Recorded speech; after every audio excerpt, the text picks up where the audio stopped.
안녕하십니까. 지난 5월 27일 건설근로자법 개정으로 퇴직공제 적용 공사가 확대되고 공제부금 일액이 인상되는 등 제도 변화가 많이 있었습니다. 이에 최근 제도 변동 내용을 포함한 제도 현황 및 정책 방향에 대해 말씀드리겠습니다.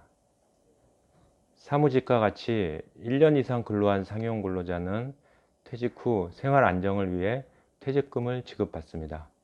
그러나 건설 현장 일용 근로자는 대개 근로기간이 1년이 채 안 되기 때문에 퇴직금을 지급받지 못하므로 특별히 퇴직공제라는 제도적 장치를 마련하여 퇴직금과 유사한 형태의 퇴직공제 부금을 지급토록 하고 있습니다.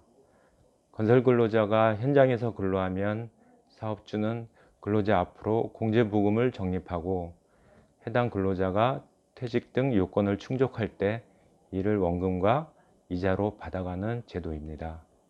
제도의 원활한 운영을 위해 건설사업 참여 주체는 각각 역할과 책임을 부여받고 있습니다.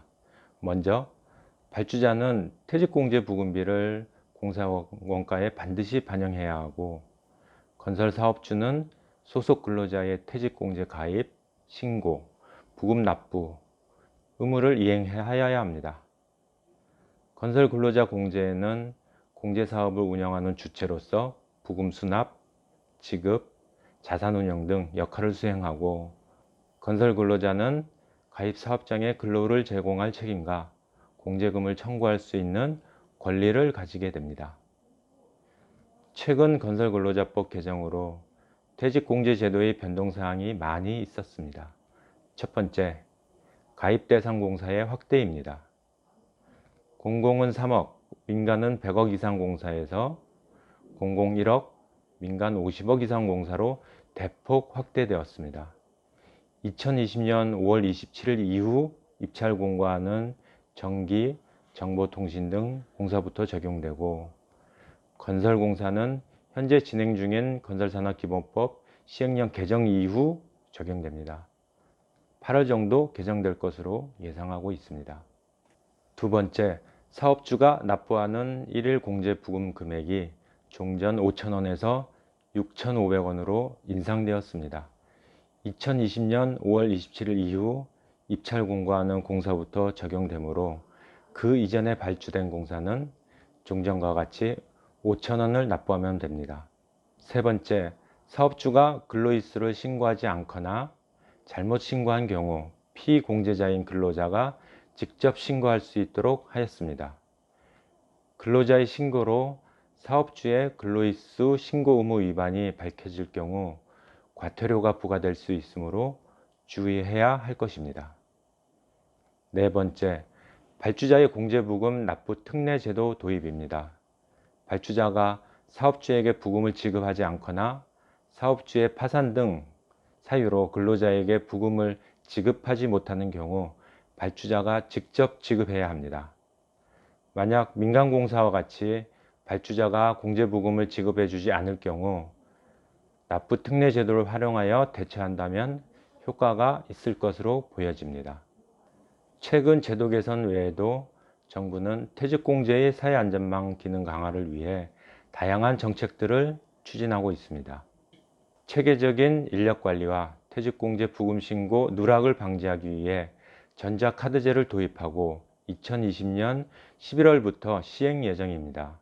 전자카드제란 근로자가 출퇴근 등 현장을 출입할 때 전자카드를 소지하고 단말기에 태그하여 실근로일수를 관리하는 제도로, 정부는 근로일수 기록의 주체를 사업주에서 근로자로 전환하여 근로일수 신고 누락을 방지하고, 나아가 투명한 인력관리를 통해 불법 외국 인력의 현장 유입을 차단하는 부수적 효과를 기대하고 있습니다. 또한 특수고용 형태 종사자로 분류되고 있는 건설기계 1인 사업자를 퇴직공제 가입 대상으로 확대하는 방안을 검토 중에 있으며, 건설 근로자가 공제회와 약정을 체결하고 임의 가입과 추가 납부를 할 수 있도록 허용하는 방안도 검토 중에 있습니다. 아울러 현행 6,500원인 퇴직공제부금 일액을 법정 한도인 최대 1만 원까지 단계적 인상을 예고하고 있으며 퇴직공제 수급 요건을 완화하는 방안도 함께 추진하고 있는 상황입니다. 이와 같은 정부의 퇴직공제 기능 강화 방안은 결국 건설 사업자의 부담으로 작용하게 됩니다. 공공공사의 경우 발주자가 퇴직공제 부금을 공사원가에 잘 반영해 주지만 민간공사는 제대로 반영해 주지 않는 경우가 많아 사업주 부담은 더욱 가중될 수 있습니다. 또한 부금 이력은 지속적으로 상승하여 현재 6,500원까지 인상되었으나 공사 원가에 반영되는 부금료율 2.3%는 2008년 고시 제정 이후 한 번도 변동이 없어 현실화가 필요합니다.